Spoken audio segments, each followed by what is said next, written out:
네, 여러분 안녕하십니까? 비정교육학입니다. 이번 시간에는 의사소통과 의사결정 모형 중 하나인 만족 모형에 대해서 한번 살펴보도록 하겠습니다. 지난 시간에는 합리 모형에 대해서 제가 말씀을 드렸었습니다. 인간은 고도의 합리성을 바탕으로 최선의 선택을 할 수 있다고 보았고, 그 최선의 선택을 할 수 있는 과정은 총 6단계로 거쳐서 이루어지게 된다. 어쨌든 인간이라고 하는 것은 합리적인 선택을 할 수 있는 존재라고 가정을 하고, 그 합리적인 존재일 때 어떻게 6가지 단계의 절차를 거쳐서 정책 의사결정이 진행되는지, 그것에 대해서 제가 설명을 드렸습니다. 거기에 대해 포인트를 뒀었죠. 근데 이 만족 모형도 정말 재밌는 게 뭐냐면 인간의 어떤 이러한 합리성에 대해서 의문을 제기합니다. 저도 여러분들한테 한번 질문을 해보고 싶어요. 과연 인간은 합리적인 선택을 할 수 있는 존재일까?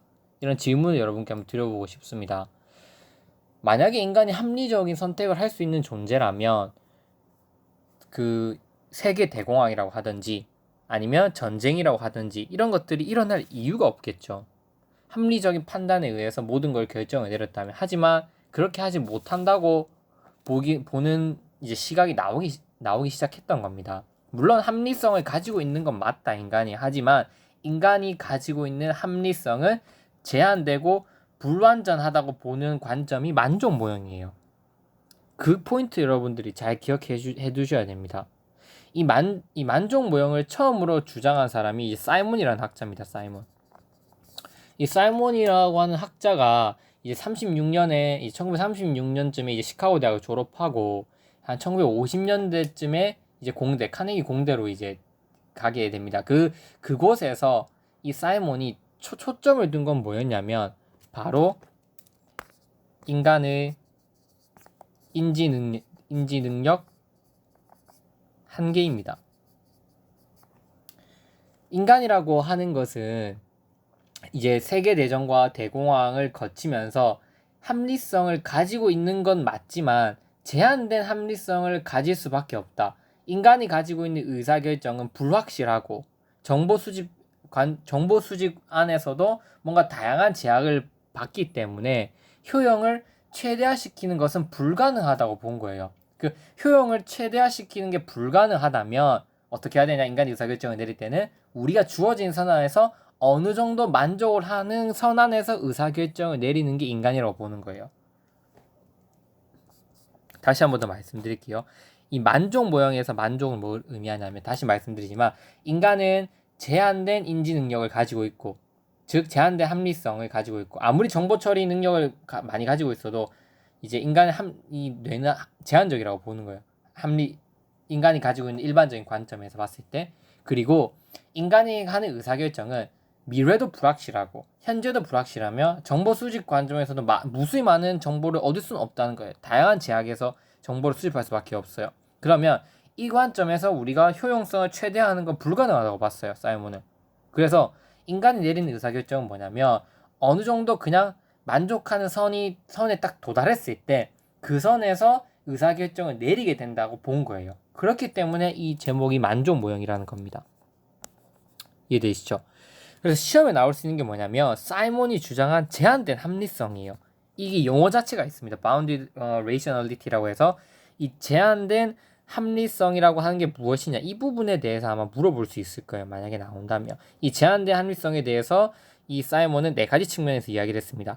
인간은 합리적 지향성을 가지고 있고, 우리가 그 탐구하는 이 사회 환경은 복잡한 환경 구조를 가지고 있으며 그 과정에서 인간은 직관과 감정을 중요시하고 결국 절차적 합리성에 따라서 제한된 만족스러운 정책 의사결정에 이르게 된다. 제일 중요한 건 이 표에서 절차적 합리성이겠죠. 즉 이러한 특성을 바탕으로 인간은 만족 모형에 따른 의사결정을 한다는 건데, 즉 어느 정도의 만족되는 선안에서 의사결정을 해 나간다는 건데, 그 절차적 합리성은 3단계로 이루어진다는 거예요. 단순 탐색 규칙을 하고, 그래서 어느 정도 됐을 때 단순 중지를 해버리고, 단순 결정, 그 제한된 사고에서 기대치에 이를 때 단순 결정을 내린다, 이렇게 이제 주장을 한 거죠. 물론 이 만족 모형이 임용 교육학 시험에 출제될 확률은 그렇게 높진 않습니다. 제가 개인적으로 판단해 합리 모형이 출제가 합리 모형이 출제될 확률이 좀 높을 수도 있어요. 왜냐하면 합리 모형은 뭔가 절차도 뚜렷하고 무언가 이제 한 번도 의사결정 모형이 출제되지 않은 가장 기본과 근간을 이루고 있는 거기 때문에 합리 모형이 나올 확률이 어느 정도 높지만, 그래도 이 사이먼이라는 학자가 인간이 가지고 있는 합리성은 제한된 합리성이다 라고 주장한 거는 어느 정도 우리가 타당하게 받아들일 수 있는 유의미한 결과입니다. 이 만족 모형이 이론적으로 체계화되어 있진 않아요. 이제 제한된 합리성을 가지니까 이 제한된 합리성을 통해서 어떻게 의사결정을 체계적으로 해나갈까, 절차적으로 3단계까지는 제시했지만 어느 정도 뭐 구체적인 해결 방안이나 탐구 방안을 제시하지는 못했기 때문에 이론적 깊이가 뭐 다른 모형들이나 우리가 앞서 배운 어떤 다양한 그 깊이 있는 모형들 있지 않습니까? 뭐 메슬로우나 뭐 이런 것들에 비해서는, 학자들에 비해서는 그 깊이 수준이 낮을 수밖에 깊이 수준은 깊대 우리가 지금 배우게 되는 개론서를 통해서 배우게 되는 선언에서는 그렇게 깊이 다루고 있지 않습니다. 따라서 그 이론적인 중요도는 조금은 떨어질 수 있지만 그 중요한 건 뭐냐면, 이게 큰 의의를 가진 건 뭐냐면 합리성이 가지고 있는 것에 대해 의문을 제기했다는 점, 그런 것에 초점을 두고 있는 출제자라면 충분히 낼 수 있겠죠. 합리성에 대한 어떠한 불완전한 인식을 갖고 있다고 생각하는, 거기에 대한 중요성을 두고 계시는 출제자분이라면 충분히 만족 모형에 대한 중요성을 언급하면서 이 사이먼이 주장한 제한된 합리성에 대해서 시험을 낼 수 있을 겁니다. 그래서 이 만족 모형도 어렵지 않아요. 이해를 하고 나면 전혀 어렵지 않고 재밌습니다. 그 의사결정 모형 과정이 저도 뭐 스터디를 많이 해봤고 학부 때 이제 친구들하고 저희 학우들하고 많이 공부를 해보면서 재미없다고 하는 사람들 많았어요. 하지만 그 개론서 내용을 보고 이제 이 사이먼이라고 하는 학자가 주장한 어떤 논문들을 찾아보게 되면,